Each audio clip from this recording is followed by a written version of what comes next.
estamos iniciando uma nova fase daquilo que podemos chamar de vídeos pangrisianos. Que pangrisiano, todo mundo já sabe do meu programa de televisão, que era Grisa TV, um olhar pangrisiano. Por que eu coloquei um olhar pangrisiano na época? Porque poucas pessoas sabem que eu não enxergo, especialmente quem não me conhece pessoalmente, porque meus olhos são perfeitos, e então não tem aparência de olho que não enxerga. Então eu também somei as duas questões. Uma que eu costumo dizer hoje é que eu rasguei 2 diplomas, o diploma de pobre e de sofredor, graças às constatações e aos estudos que eu fiz sobre a mente humana a partir dos estudos sobre parapsicologia. Então, eu costumo dizer que aí eu descobri que os fenômenos paranormais tinham origem na mente humana. E a partir daí eu percebi que havia um campo imenso a ser explorado, que até então não era explorado dessa forma. Já tinha muitas opiniões, muitos palpites, muitas escolas psicológicas, psicanalíticas e tudo mais, mas na verdade praticamente ninguém abordava a mente humana sobre a questão do poder da mente, que a mente produz resultados. Isso eu consegui perceber através do estudo da parapsicologia, porque aí nós pudemos constatar que os fenômenos paranormais, desde as casas mal assombradas até os fenômenos chamados de curas espirituais ou de milagres, todos eles tinham um fundamento específico e dava para perceber com clareza que tinha origem na mente humana, porque o ser humano sempre estava presente quando ocorria um fenômeno desse. E aí podemos perceber que, por exemplo, nas casas mal assombradas, quem estava presente era uma pessoa perturbada. No milagre, era sempre uma pessoa que tinha muita fé, ou um grupo de pessoas. Então, a partir desses temas, eu comecei a procurar entender como funcionava a minha vida. Que eu fui filho de família muito pobre, da roça, então tudo isso me permitiu também começar a analisar como é que o Criador do Universo produzia resultados em relação à natureza, desde as plantas, os bichos, os insetos, os seres humanos e assim por diante. Então, a partir destas questões, eu percebi que o poder da mente pode transformar a nossa vida. E a parapsicologia é a ciência que mais profundamente estuda o poder da mente a partir de produção de resultados. Mais adiante nós vamos abordar esse tema com detalhes. Mas hoje, iniciando a nossa nova temporada, podemos dizer assim, de vídeos, eu gostaria de realmente enfatizar essa questão, que sirva para todo mundo. Eu rasguei o diploma de pobre e de sofredor. Eu costumo dizer para as minhas pessoas que vêm fazer orientação parapsicológica comigo, eu digo, eu rasguei 2 diplomas, o de pobre e de sofredor. Mas também, recentemente, aposentei a lente da feiura e da cara feia, porque eu não enxergo mais com os olhos. Então, aposentei a lente da feiura e da cara feia, porque agora só vejo pessoas pelo espelho da minha imaginação. Eu só vejo pessoas lindas e simpáticas como o Fernando, o Edson e todos os que estão me ouvindo agora, que eu os imagino olhando para mim, que eu os imagino escutando, prestando atenção. Eu digo, se não prestar atenção, não adianta eu falar. Se não olharem para mim, não adianta eu fazer um vídeo. Então tudo isso eu tenho procurado associar e entender como tudo isso funciona de uma forma benéfica e construtiva. Então eu digo que desde que eu me conheci como gente, eu rezava para que a minha mãe não ficasse doente. Era a minha forma de buscar resultado. Depois, eu também tinha medo do diabo, então eu procurava evitar de desobedecer a mãe, coisa que eu valha, para que o diabo não fizesse parte da minha vida, especialmente como aquele que poderia me conduzir para o inferno. Então tudo isso passou a ter importância na minha imaginação desde a infância. Então, um olhar pangrisiano é a forma de eu olhar o mundo. E então eu vejo você, eu não enxergo, mas eu vejo você, como eu digo, pelo espelho da minha imaginação. Mais ainda, com o tempo, como eu também estudei teatro, quase concluí a escola de arte dramática, mas depois eu fui diretor de grupos de teatro, até aproveitando aí que o carnaval se aproxima, nesse 2016, eu considero sempre as escolas de samba de Joaçaba, que agora são 4, são as minhas netas. Por quê? Porque em 1972, eu e a professora Dulce Queiroz, que era diretora do Colégio Celso Ramos de Joaçaba, nós criamos o grupo de teatro, isso com o auxílio, a colaboração também de outros professores, mas no final eu assumia a direção artística do grupo e eu que tinha a obrigação de ensaiar os atores. E aí então nós criamos esse grupo nesse ano de 1972. Eu dirigi o grupo até 1976, quando eu mudei de cidade, por causa da minha atividade profissional. Então, eu costumo dizer hoje que esse grupo de teatro, que era chamado de Tejo, lá em Joaçaba, que era Tejo, era Teatro de Erval do Oeste e Joaçaba. Tinha um H no meio. Então, esse Tejo ficou famoso e depois, inclusive, se manteve o mesmo nome para o prédio que foi construído, para o edifício que foi construído como um teatro de Joaçaba. O teatro de Joaçaba chama-se Tejo, acho que vem dessa época. Mas nós nos associávamos muito também a Escágio. Quem que era Escágio? Escágio era um grupo de orquestra e coral, que existia em Joaçaba muito antes de eu chegar lá. Então, somamos esforços e dedicação, e a partir daí, então, surge as escolas de samba de Joaçaba, que depois de 15 anos que o grupo já existia, porque o Tejo, como grupo de teatro, dirigido por mim e depois pelos meus alunos, porque eu sempre faço questão de que a pessoa aprenda tudo o que eu posso ensinar, e quanto mais barato melhor. Então agora também, eu digo, nessa coleção de vídeos que nós estamos iniciando agora, o meu objetivo é ajudar você. Então preste atenção, porque você poderá aproveitar de cada programa desses, de cada vídeo desses, você poderá tirar muitos benefícios. E o primeiro que eu quero que você aprenda desde já é que a sua vida é comandada por você mesmo, como filho de Deus, como herdeiro do universo. A sua vida vai para onde vai o seu pensamento, para onde vai sua imaginação.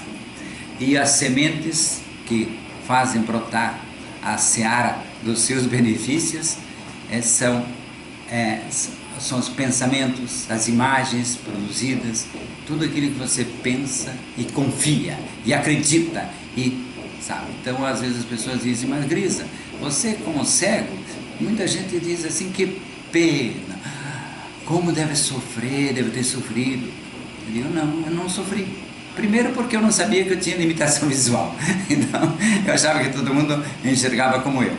E depois, à medida que eu fui conhecendo mais, eu fui percebendo, inclusive, os benefícios que eu recebi por não enxergar direito desde a minha infância. Nós vamos abordar ainda esse tema mais adiante. Bem, então eu quero dizer a vocês que preste atenção nas palavras. Então, nesse final desse nosso primeiro vídeo, eu gostaria de dar algumas dicas. Eu digo que eu sempre desejei fazer o bem para as pessoas.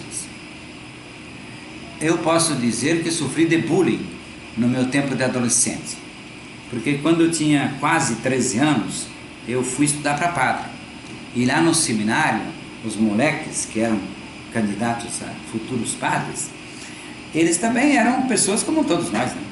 Então, achava engraçado, às vezes, que eu não enxergava direito. Mas acima de tudo, porque eu era magricela.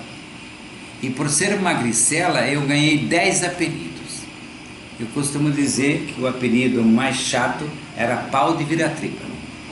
O mais ágil era minhoca elétrica. E o mais chique foi Visconde de Sabugosa.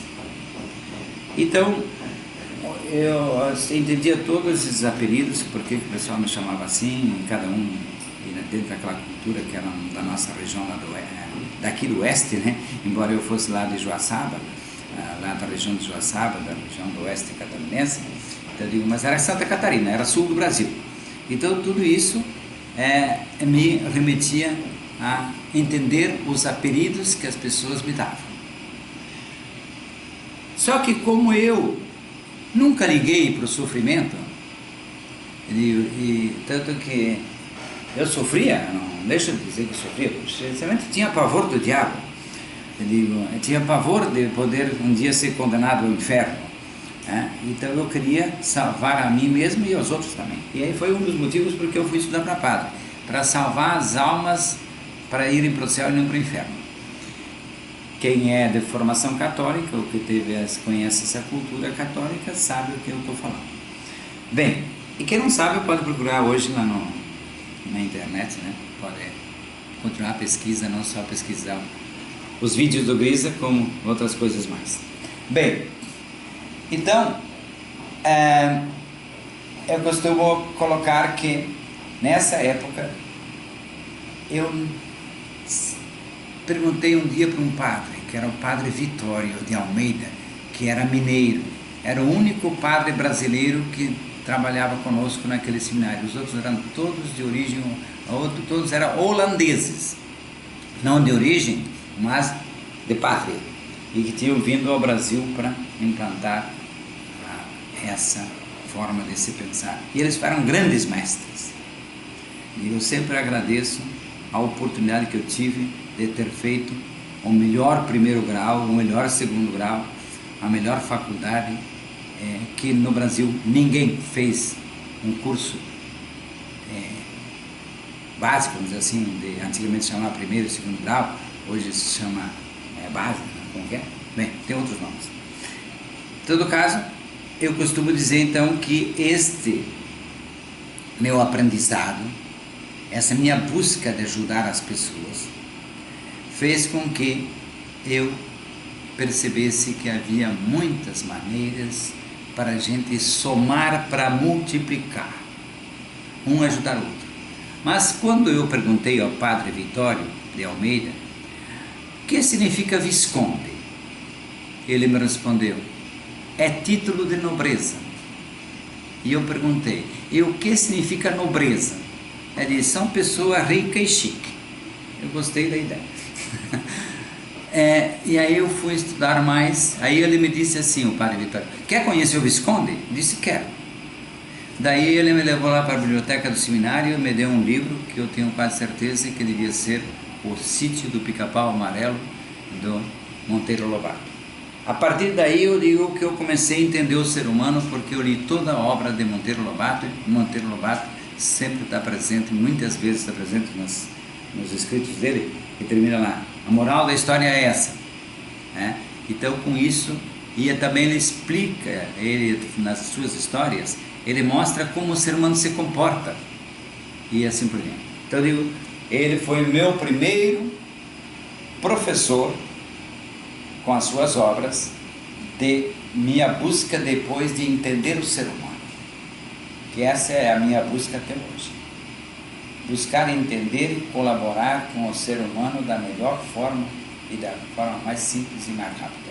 Por isso também me interessa começar esse nova série de vídeos que podemos chamar de vídeos pangrisianos, mas que também vai mostrar o olhar do Grisa. Olhar é como a gente percebe as coisas. Cada um vê o mundo com a cabeça que tem. Não adianta teimar com alguém que é fanático. Querer explicar para alguém que é fanático que existe outra forma de ver a vida, não adianta, é perder tempo. Vai me escutar. Às vezes prestar atenção. Eu aprendi muito pela capacidade que eu sempre tive, até era muito tímido, e por isso eu ficava escutando mais do que participava, do que falava. E eu digo, com isso, eu tive a oportunidade de realmente de aprender muito, e até hoje, embora eu seja um grande falador, eu gosto de falar, mas acima de tudo, eu digo, graças ao teatro também, aprendi a falar, depois fiz curso de oratória e assim por diante, então fiz curso, eu fui o primeiro brasileiro a fazer uma terapia pela fonoaudiologia, um livro francês com figurinhas brancas, vermelhas e pretas. Nesse livro eu treinei durante 1 ano e meio para libertar-me da gagueira.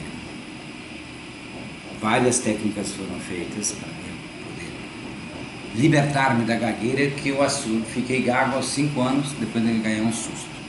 Por isso eu sei hoje que todo gago levou um susto, ou na vida intrauterina, ou durante a vida, especialmente na primeira infância.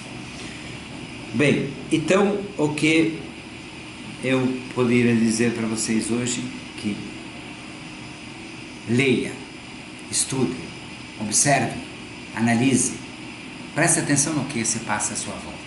E por isso eu estava conversando há pouco com os meus 2 parceiros na produção desse vídeo, que é o Fernando e o pai dele, que é o Edson, que hoje cuida da nossa parte de informática.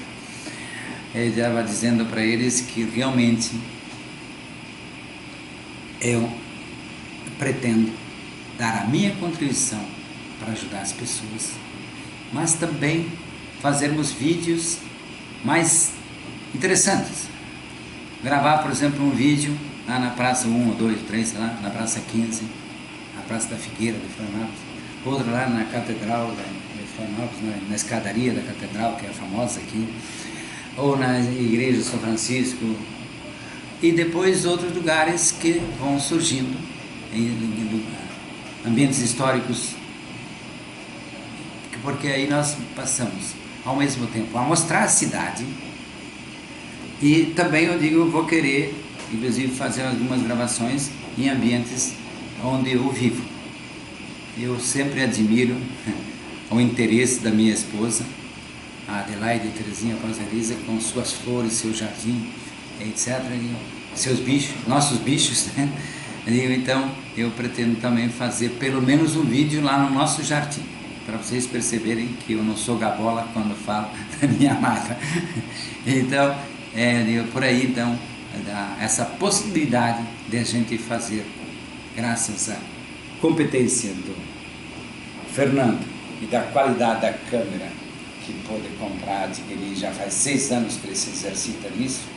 Então eu quero realmente aproveitar para a gente fazer muitas coisas novas e diferentes, mais ilustrado, e não só apenas mostrando a cara e a voz do Grisa, não apenas as mãos, as palavras, que eu já, quando eu fazia teatro, já me disseram que as minhas mãos falam mais que a minha voz. Então, mas aqui eu não vou ficar apenas restrito a isso. Então, uma boa temporada para nós.